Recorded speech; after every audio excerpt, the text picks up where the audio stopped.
When you read the Bible, or when you hear it read out loud, are there words that strike you as odd or that you just plain don't understand? If so, you are not alone. Hello, I'm Stuart Baskin, pastor of First Presbyterian Church of Tyler, Texas, and this is your daily devotional for Monday, August 29th, 2022. Recently, Jan Carpenter sent me a suggestion for a series of devotionals that I thought was great. She suggested I take on some of the words in the Bible that are frequently misinterpreted, such as righteous, with its negative connotations in our culture. There are lots of words that appear in the Bible that can have negative connotations because of the way they're used in popular culture, but which means something very different in the Bible.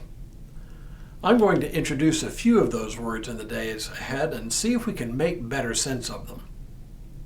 Incidentally, there is a terrific book that takes on this very thing by a really thoughtful writer named Kathleen Norris.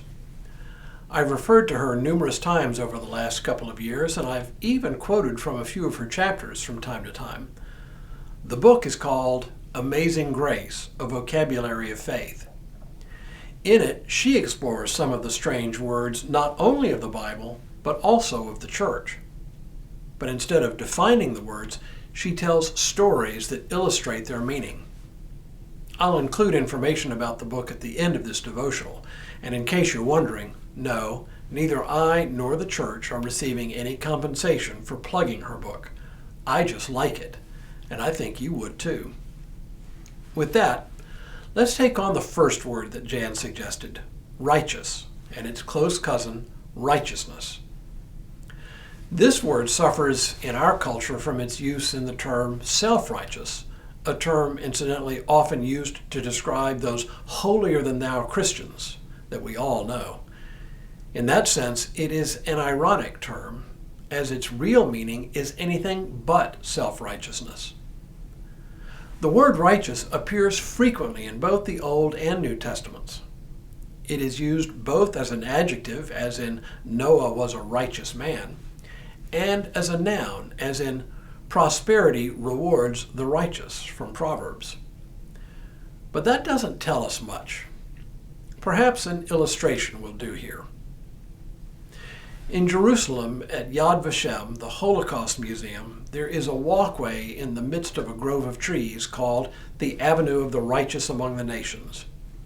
It is devoted to the memory of those non-Jews who, often at the risk of their own lives, harbored Jews and protected them either from arrest or from being marked for extermination.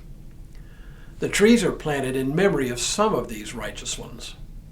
Easily the most famous name there is Oskar Schindler, a Nazi Party member and industrialist whose protection of a group of about 1,000 Jewish workers throughout the war has been recognized by Yad Vashem and by the Israeli government.